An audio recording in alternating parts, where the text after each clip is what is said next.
Hello everyone, I'm Delexo623. Here's another video from me.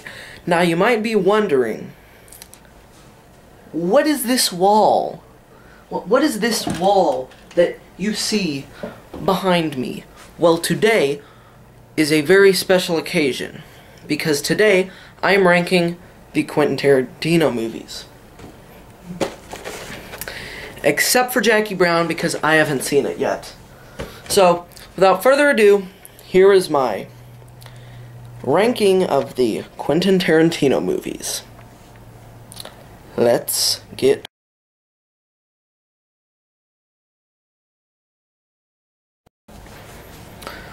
Alright, so the lowest ranking one, as I said, was The Hateful Eight.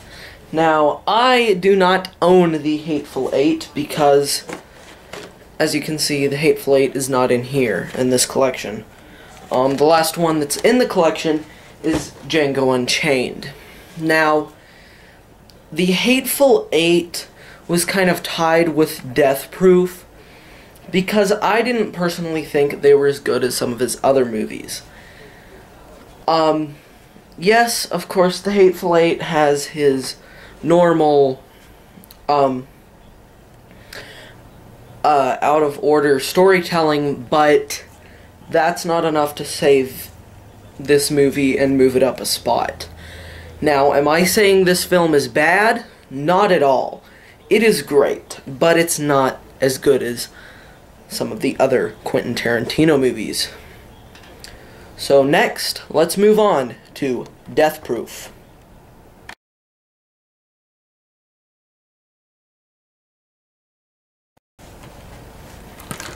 So, my next pick is Death Proof. It stars Kurt Russell, and basically, it's about Kurt Russell's stuntman Mike, who, basically kills people with his car, because he just likes the thrill of crashing into things. Which that's not what the whole movie's about, but that's kind of what ties the two plots of the movie together, and I'm not really going to say anything else about that aspect, but this movie, in case you didn't know, was part of Grindhouse, which is a thing that Tarantino and Rodriguez did. It was two different movies that celebrated exploitation films. They were Planet Terror and Death Proof. Now, Planet Terror, I'm planning on doing a review in the future, but I'm not 100% sure if I will. So, Death Proof isn't as good as some of his other ones. It does have his great writing all over it. It's really great writing. Is something that is in most Tarantino films because he's sort of a master of the art of the conversation. That's one of the big things he's known for. So that is Death Proof. So let's move on to my next pick.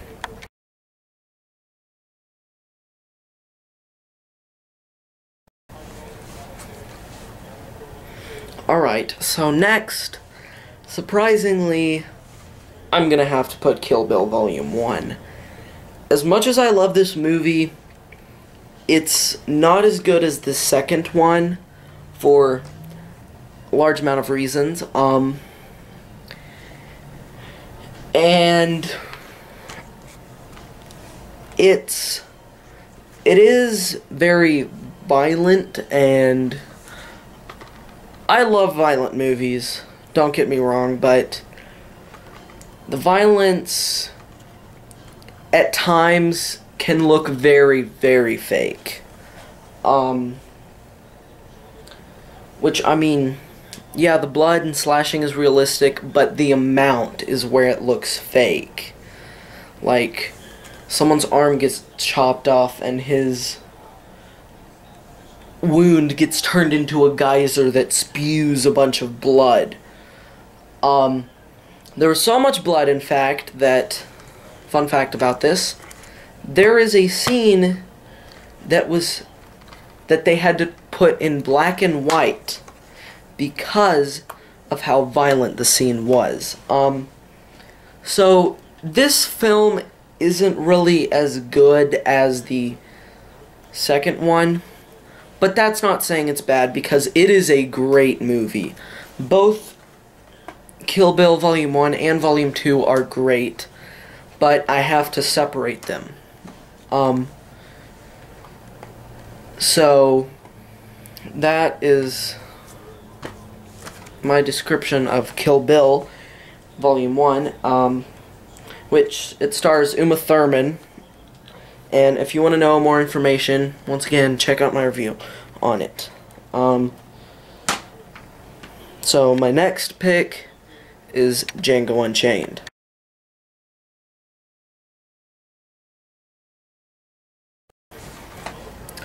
So my next pick, as I said earlier, is Django Unchained. This one was also a tie between this and Kill Bill Volume 2, because they were both great. And right now, I feel, is when we're getting into the great Tarantino films. So this one is the second most recent. It stars Jamie Foxx and has Christoph Waltz and Leonardo DiCaprio. It's basically about Django, a slave who gets freed by Christoph Waltz's character, and they go to do bounty hunting. So they go to find the Brittle brothers, and Django kills them. And then they decide to go find Django's wife and get him from Calvin Candy, played by Leonardo DiCaprio. They go to get Django's wife from his plantation. So this film is really great. Once again, I said it was a tie with Kill Bill Volume 2. So I don't really think there's anything else I want to say about it. You want to hear more about it? Watch my review. Alright. Next, let's move on to Kill Bill Volume 2.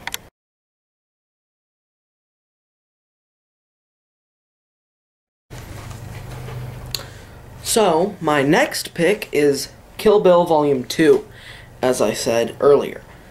Kill Bill Volume 2 continues the story of Kill Bill Volume 1, and in the end of this one, she actually kills Bill.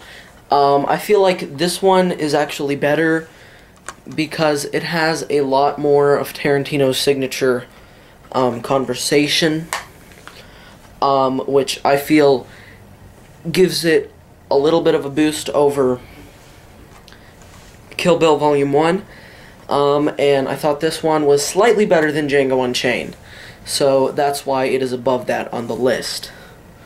So, let's move right on to our next pick, Reservoir Dogs.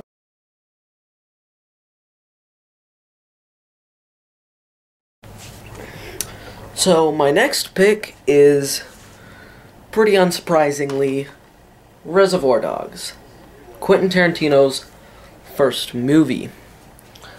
Reservoir Dogs was Tarantino's first movie, and considering that it was his first movie, he did really great. Well, it was the first movie that came out in theaters.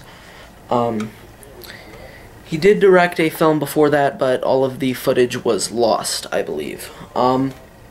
So, yeah, Reservoir Dogs has a really great cast,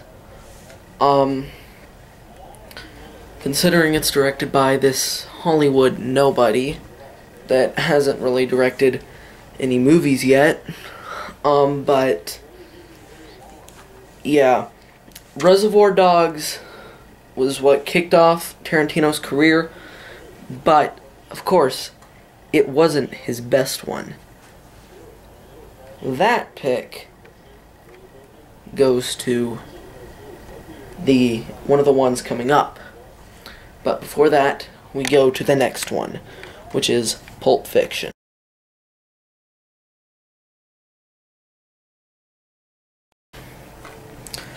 So, the number 2 ranked Tarantino film, at least for my list, is Pulp Fiction. This is pretty obvious. His second film is one of his most well-known and one of his best.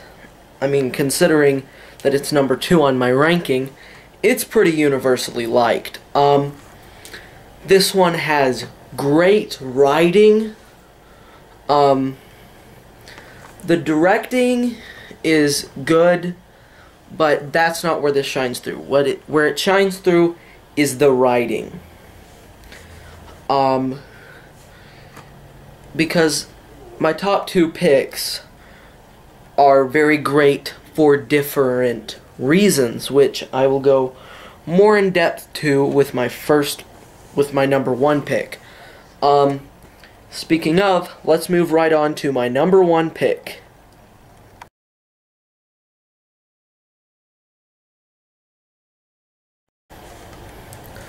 Alright, before I talk about my number 1 pick, I'm going to say a little something about Tarantino. Now, with a lot of directors, they have one movie that's almost perfect, that they try to recapture just about every time. But with Quentin Tarantino, that's nowhere near true. His films are great. All of them. Now, I wouldn't say they're at exact equal quality, but they are at very similar quality. These films are just absolutely amazing. So now, I'm going to talk about my number 1 pick, whose name I cannot say because this is supposed to be family friendly. This movie. I call it IB to keep this family friendly. And this movie is really great. It is one of his more recent ones, which shows his talent as a director when one of his last movies that he's gonna make is one of his best. Now, whenever Once Upon a Time in Hollywood comes out, I'm going to try and review that. Not 100% sure if I'm going to be able to review that one, but I'll try and review it along with Jackie Brown and The Hateful Eight.